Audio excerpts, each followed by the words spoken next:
Okay, so welcome to today's webinar. We're going to be talking about mastering conversion rate optimization, how to unlock your website's full potential.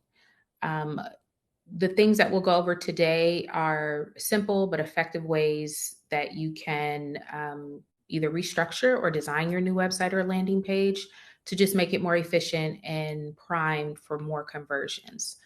Um, so we'll get started here.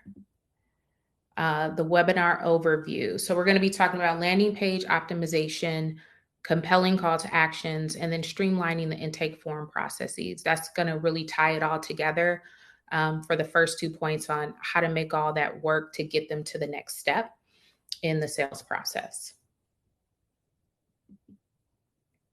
If this is your first time joining one of our webinars, my name is Kelly Kelly. I'm the founder and CEO of brndMethod Media Group. We're a digital marketing agency, and we help our clients elevate their online brand presence through strategic and creative digital experiences. So that includes content marketing, website design, podcast production, and digital strategy and consulting. We have been in business 5 years. I personally have about 20 years of experience in communications. So everything from traditional PR, traditional marketing, all the way through digital marketing. I am a wife, mom of 2, and I'm in the city of Atlanta. Okay, so the first thing, CRO, conversion rate optimization, what is that? It's basically just the practice of increasing the percentage of users who perform a desired action on a website. And why does that specifically say desired action on a website as opposed to sales? Because it's not always the sale that you're looking for. If we're looking at the entire marketing funnel and sales process as a whole, there's a whole bunch of other stuff that has to happen before somebody's actually ready to convert. And that can be both B2B and B2C. B2C is usually a lot more linear. If you have a product that you're selling and someone goes to the website, there may not be as many steps involved to get them to convert as a B2B. You know, those sales cycles can be 6 months. But it is still a process, and it's not as instantaneous as most people would like. So we want to focus on the conversion rate for each of those things. If it's giving an email address, if it's downloading a lead magnet, those are all noteworthy things that you need to be trying to maximize to get them to the point of actually doing a sale. Okay, so first up, we're going to talk about landing pages. Landing pages versus websites, how to simplify your layout, whether it's a landing page or a website. And then I want to talk a little bit about video for better engagement. So landing pages versus websites. The first thing to know about the difference is that landing pages are focused on a specific campaign. So if you think, you know, Black Friday promotions, it's usually a big box store may have an individual page that just highlights what they have going on for Black Friday, right? Mother's Day promotions. I don't know if any of you all are running those. Of course, it's integrated into your entire product suite, but you want the user to be focused on that specific campaign or promotion. And so that's what landing pages are used for. It's a very simple layout, a clear call to action, and you want to drive traffic to the offer or the event or the promotion. You do not want these people stumbling around trying to figure out your whole, you know, all of what you offer. It's really designed to just be very focused and drive traffic to something specific. And it will help you convert your leads into customers. And we're going to be monitoring the chat as well. So is anybody doing any Mother's Day promotions? I know you would probably be in the midst of running them. If you are, let me know in the chat if you have any questions about maybe last minute tweaks you want to make. Go ahead, feel free to drop those into the chat as well. I want this to be super interactive and for everybody to leave with something they can use, whether that's now or any promotions down the line.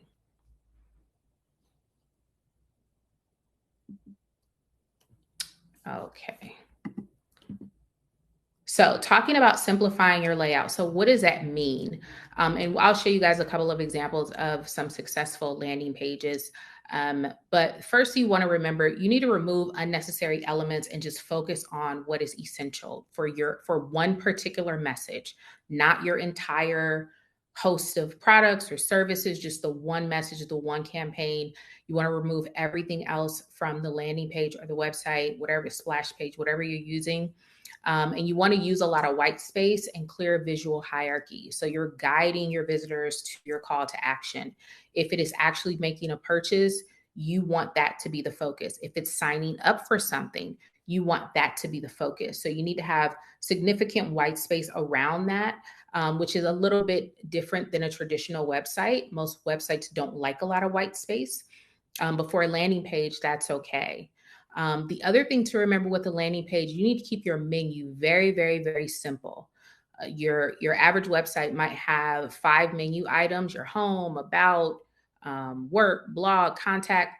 You need to keep your menu very simple for your promotional landing page.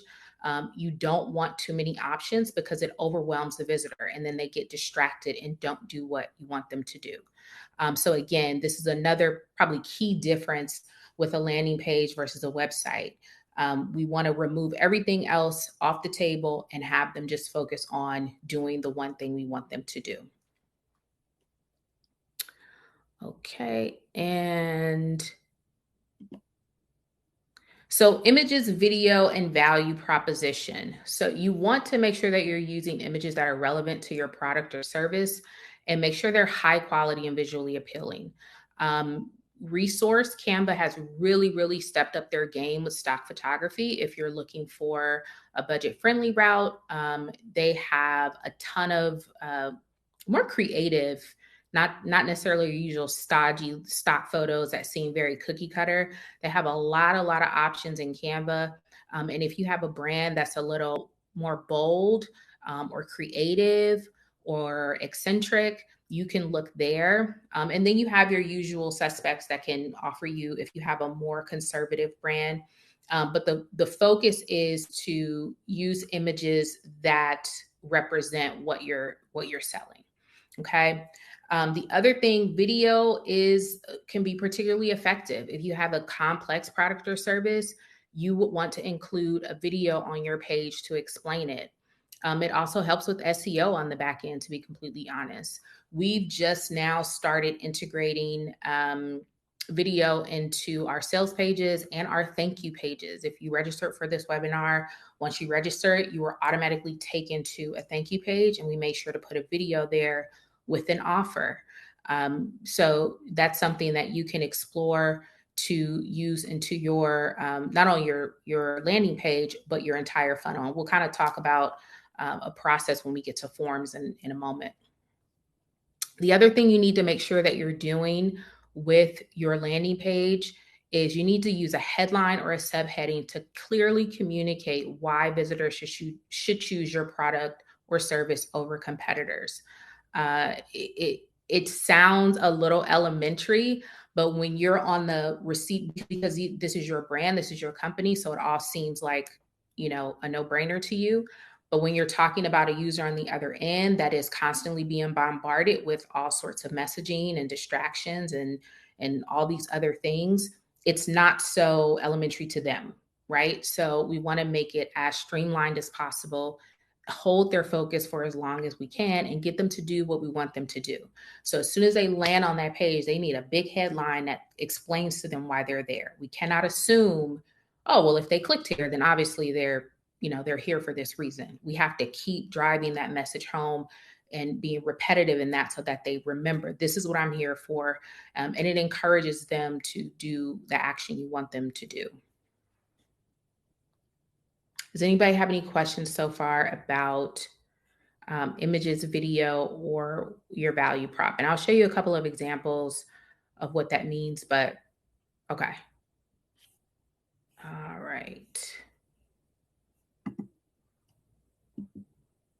So these are the examples. So Lyft, this is a screenshot from one of their landing pages. Grab the wheel and start earning. Come be a driver, right? It doesn't get any more clear than this. You can order cars on Lyft, but this page is specifically geared toward drivers. They don't want any confusion about what you're here for.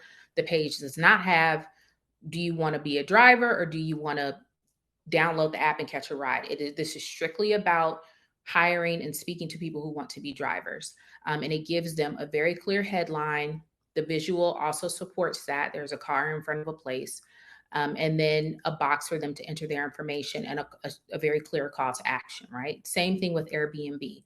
You can be a host on Airbnb or you can book Airbnb. This page is for hosts. Join a vibrant host community. It doesn't get any more plain or direct than that.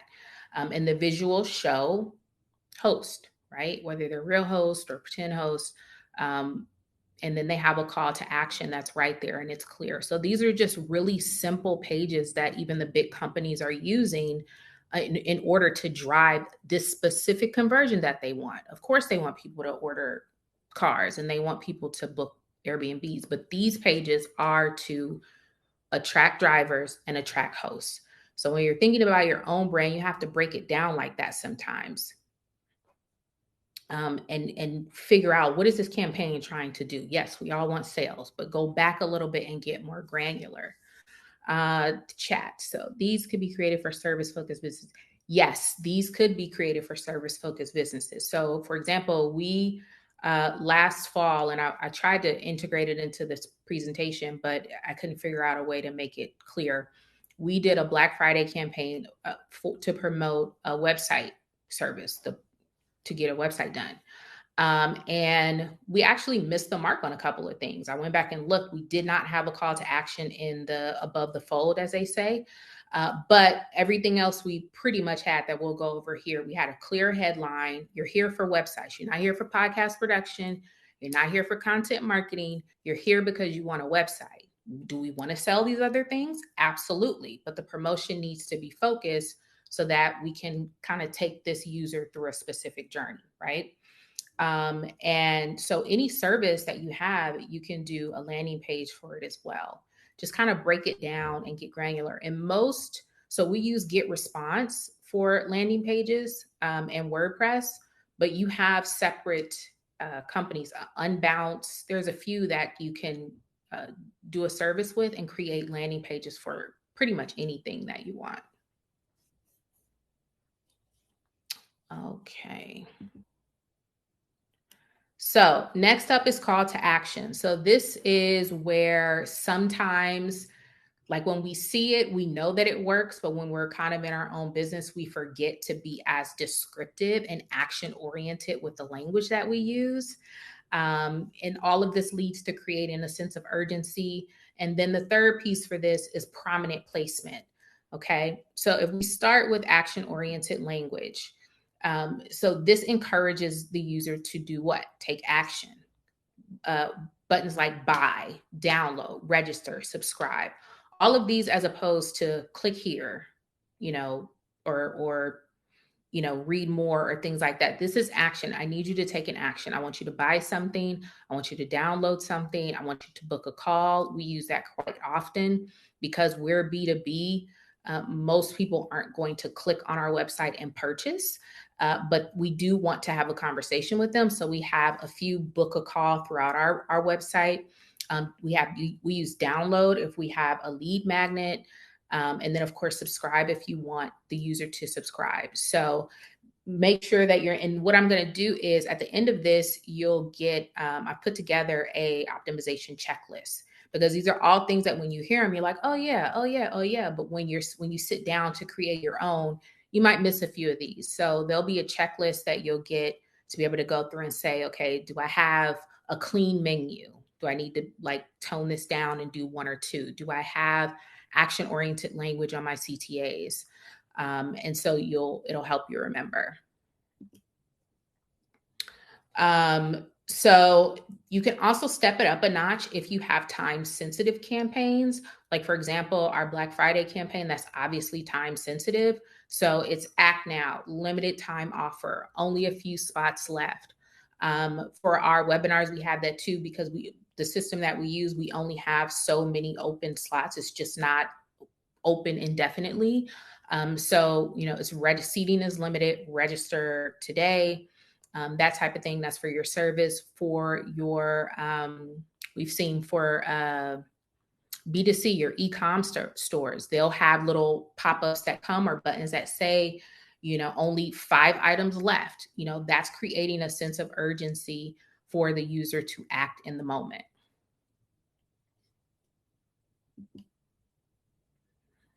And then prominent placement. So what I have found from working with clients for website design is that most people don't put enough call to actions throughout their website. They usually have 1 or 2, maybe 1 above the fold because that's just kind of prominent, and then 1 in the footer. You should have them in the middle of your pages for sure. It's not going to, it may feel like too many, but it's not too many, because you never want to miss an opportunity when someone is ready to take an action that they have to go back up or scroll down or go back a page. They need to have it very, very quickly accessible to take an action. So you want to make sure that you have buttons prominently placed so that they can always do that. Has anybody read Building a Story Brand by Donald Miller? Okay, so a few, yeah. So basically, if you haven't, it's a really, really good book that you want to read. He outlines an entire framework for how to structure your website. And one of the key points he drives home is the importance of using action-oriented language and CTAs throughout the site, not just once or twice, but you need to have them consistently placed so that you never miss an opportunity for a conversion. So that's a book you may want to check out if you're in the process of redesigning your site or you're going to start building your site. That's a really good book to read. It goes over a lot of key strategies that are simple to comprehend. They're not advanced. They just take some time to sit down and kind of get it done.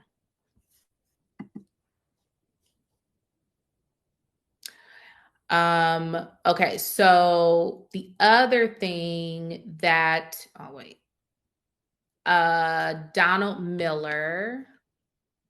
Let me drop this. Donald Miller. Is it Building a Story Brand?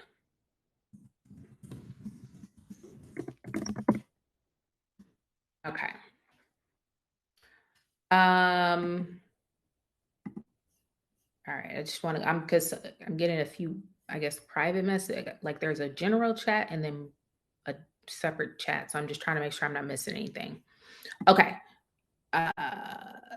So the other key thing about call to actions is that you want to use contrasting colors to make them stand out. So if you look at your whole brand colors, if you have those, if you don't, you can still do this. But if you have your brand colors, you want to choose the contrasting color, the brightest, the boldest to use for your CTA buttons. If you don't have a full color color palette for your brand, if you have main colors that you use, you can actually look up Google contrasting colors and you put in your main color and it'll give you the contrasting ones that are complementary to it. Okay, so intake forms, this is where it all comes together and you can start moving, people to the point of sale ideally. Okay, so the first thing we're going to talk about is qualifying leads, segmenting your audience, and then automate some of your marketing strategies here. Okay, so the main purpose for the intake form is to collect data like contact preferences and interests so that you can personalize your website and your marketing campaigns and increase your engagement and conversions. It took us a really long time to understand how to use intake forms for us. I hadn't seen it in our industry. And I'm a part of a couple of really robust marketing groups. And about 2 years ago, I just asked, I was like, what are y'all doing to qualify? Because I don't understand what's happening. And they were like, oh yeah, we have forms. We have intake forms. And I was like, what are these? What do y'all have on these? What questions are you asking? What's going on? Several of them shared their intake forms, and we created our own. And I'll show you a screenshot of that in a moment. But it's really an opportunity to pre-qualify before you. This is mainly more so for B2B. Before you get on a call, there are just some basic questions that you can have in your form to know ahead of time. Is this person a good fit? Possibly. Is this person looking for something that I actually offer? So we are digital marketing, but in the world of marketing, people lump a lot of stuff together. So we used to get people like, oh, I'm looking for a publicist. We don't do PR. We don't email publicists or media and like get you placed in. That's not what we do. But in the consumer's mind, marketing is marketing. So that was a tremendous help. We stopped kind of getting inquiries about doing strictly like public relations work, which helped us. And so what do you want to do when you qualify leads? You want to identify those that are most likely to become customers. So you're going to focus your marketing efforts on those who are most likely to convert, right? That's why you want to know who's most likely to become your customer. Who do you need to follow up with? Who do you need to put in the CRM? Another trick that I've learned, if you're B2B, when you can't service them, do you want to create a workflow and automation that refers them to someone else?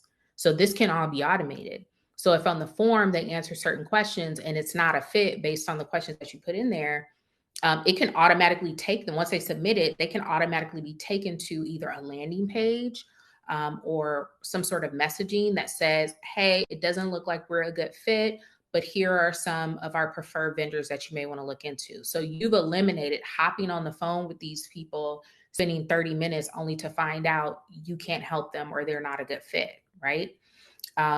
So that's something else that will really, really streamline your processes.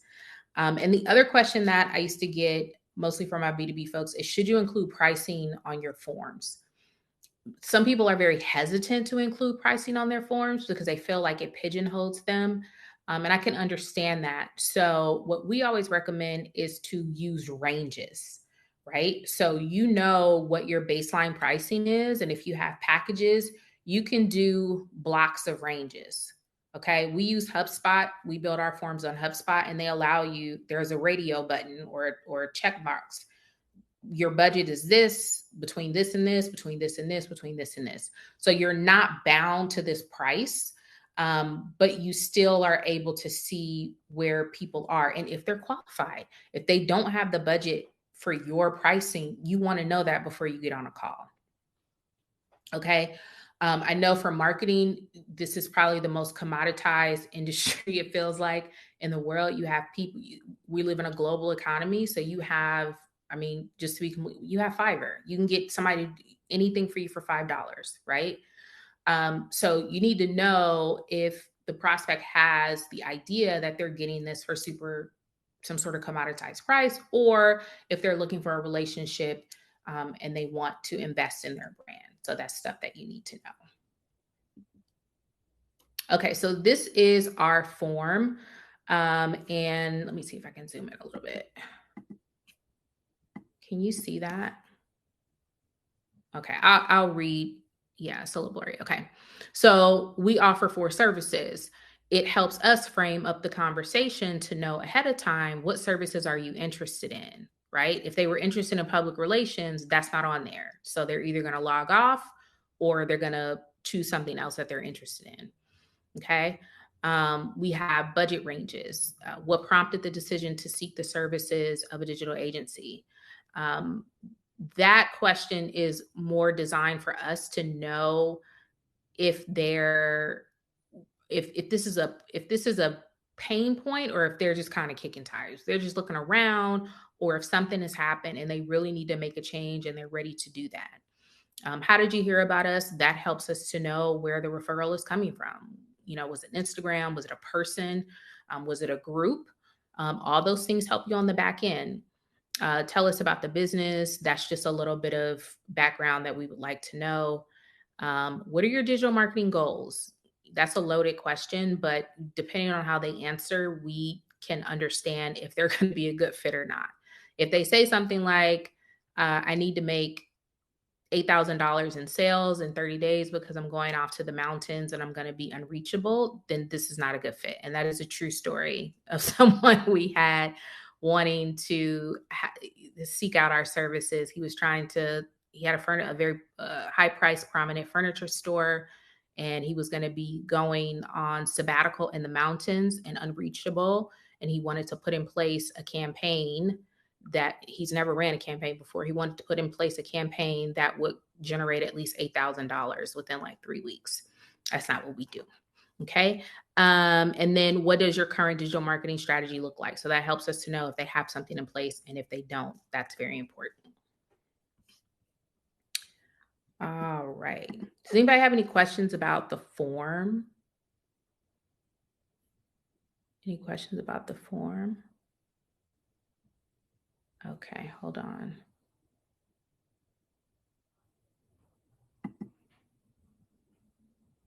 Okay. All right. So that's, examples of some questions that we use and how we lay it out. And again, that's in HubSpot. Okay, so segmenting your audience. This is super important because this lays the groundwork for the next step, which is how you're going to automate your market, how you're going to reach these people. So if you segment them on the back end, most of your CRMs or your email marketing platforms or your marketing platforms, they have tags and lists that you can put people in. And this is super helpful because you can tailor your marketing efforts going forward. So email campaigns, landing pages, even digital ads. If you segment a list based on people who are interested in podcast production, when I go to run a digital ad, I have this list. This is not my all list. This is a list of people specifically that I know have shown interest one way or the other. Either they've downloaded lead magnets based on podcast production, or they've engaged in webinars about podcast production, or they've done something. Their behavior has expressed an interest or preference in, for us, a certain service. And so going forward, when I go to run an ad, I don't have to just upload our entire list. I can upload this specific segmented list because I'm getting them warmer and warmer. So that's how you want to look at on your end. If you've ever seen, this is probably the most common example, retail stores. If you go look at dresses right now on TJ Maxx, when you log into Facebook, you're going to see the dress you looked at, number one, and you're going to see probably a carousel of 4 or 5 other dresses that are similar, right? That's all stuff you can do on your end. Whatever your product is, this is all stuff that the average business owner can do as well. It just takes some strategy. But that helps. TJ Maxx doesn't put up there, hey, come look at all our stuff. They're going to give you, number one, what you looked at. And this is probably like all the retailers do this. Fashion Nova is notorious for this. But these are things that you can do as well. And you want to do that because then you're not spending ad money or spending resources on a cold audience. Okay, so automating your marketing. This is where you can basically send personalized messages, based on behavior and increase your engagement. So the 2 services that we use, GetResponse and HubSpot, those are our 2 main ones that we use. But the key here is that you can set up in these platforms. They're really helpful because you can set up workflow so that you don't have to do every single step on your own. So for example, we have book a call. That's our main call to action on our website, right? So when they click book a call, they're automatically taken to our form, our intake form, to fill that out. Once they fill that out and click submit, they're automatically taken to Calendly to book a time. I don't get the form and say, okay, let's book it. No, they book it, submit it. It's automated to go to Calendly. And then if you're not familiar with Calendly and you book calls, Calendly is a dream. Acuity is good too, but Calendly is just so intuitive. It kind of thinks for you a little bit. So they book a call, it pops up on my calendar and it blocks it off, right? So I don't have to even think about that. So this this one little automation that we've done has saved us so much time, and it acts as a pre-qualifier because we've seen the rate, like we see a lot more clicks than submissions. People click on the form and either it's not in their budget or we don't offer the services they thought we did, but they click off. That has saved us time. That's not a loss. It saved us time. Otherwise, we would have gotten on a call, figured out 15, 20 minutes in, we don't offer what they want or they don't have the budget for the services. Okay. So you want to make sure that you're automating, and there's automations in MailChimp, which is free, especially based on segmented audiences. What type of email should they be? What type of drip campaign should they be involved in if they clicked a preference of a specific service you offer or a product that you sold? I mean, you should have something in there to automate the follow-up. Okay. All right. So right on time. Perfect. Well, thank you guys for joining the webinar. I hope that it was super useful and that you're able to take some things back. Does anybody have any questions? Okay, so for us, the different Get Response is a CRM to a certain degree, but we use it more for like our webinars hosted on Get Response. They're one of the few. We initially got it for email marketing, but what won them out over Campaign Monitor or who's the other Campaign Monitor, Active Campaign, is that Get Response had webinar capability and a conversion funnel and like all this other backend stuff that was automated. And so we went with them. HubSpot is really where we manage warmer leads. Like no one is put into our HubSpot account until they filled out a form and we're pretty sure that they're interested. Get Response, we love meeting new people, hosting webinars, but that doesn't always mean that those people are interested. So we wanted to keep it separate and have HubSpot for the main kind of sales tool. Like they've already been qualified or we've already been on a call with them. They're over here. Get Response is kind of our first couple touch points. So that's the main difference. Do you suggest process to promote a service-based business, get appointments? Cut out people that don't make up. Yeah. Okay. So Bree says, do you suggest this process to promote a service-based business to get appointments? I feel like it could cut out people that don't make appointments. For a notary business, yes, I do. So I imagine, because I think you said you use Calendly, right, Bree? Yeah. Okay. So if you are, depending on how you're creating those first couple of touch points, I definitely think you can benefit from a form. It doesn't even have to be as long as the one that I showed, but it should add some pre-qualifying questions.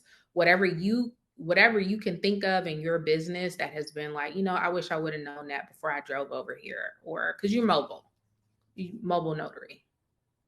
Yeah. I wish I would have known that before I drove over here. I don't know if there are different levels of notary, if it could be a confusion about what you can notarize and what you can't. That could be included on there. What are you looking to have notarized? It could be a drop down. It could be a short form paragraph. And then once they submit that, they could go straight to your Calendly and book some time with you to set up like an initial call. So very much like us, because we're service-based, you want that first qualifier. It'll just save you a lot of time. I don't know how much of your time people are wasting, but I'm sure some level there's got to be. Yeah, I imagine so. So I think you could benefit a lot from a form. It doesn't have to be on HubSpot. Dubsado is a good one that has forms and they have amazing workflow. So that it's a twofold thing. If you start doing these things without the automation piece, it's like you're adding more work to your load. So you want to make sure you see it all the way through. If you put a form together, put an automation behind it. You don't want to be reading a bunch of forms every day or every other day, going through, seeing who. Put that on automation. Put a question or something in there that weeds people out. And so when they hit submit, maybe it goes to a screen that says, I don't think this is a good fit, or here are some alternatives you may want to look into. Okay. Because we can't be hopping on a call with everybody. All right. Are there any other questions? I don't think so. All right. Well, again, thank you for joining the webinar today. We will have the replay available. And once you log off of here, you're going to be taken to a page where you can download the checklist. Again, so just something simple for you to have when you're mapping out your next campaign, something to just go through real quick and make sure that you've got these things. You know, you could be missing the automation piece. You put all this work into a campaign and you getting traffic to it, and maybe people are submitting their email address or something, but there's no automation behind it to do something with all the information, and it'll kind of just be like a waste. So make sure you download the checklist, and we'll see you in the next one. Thank you, guys.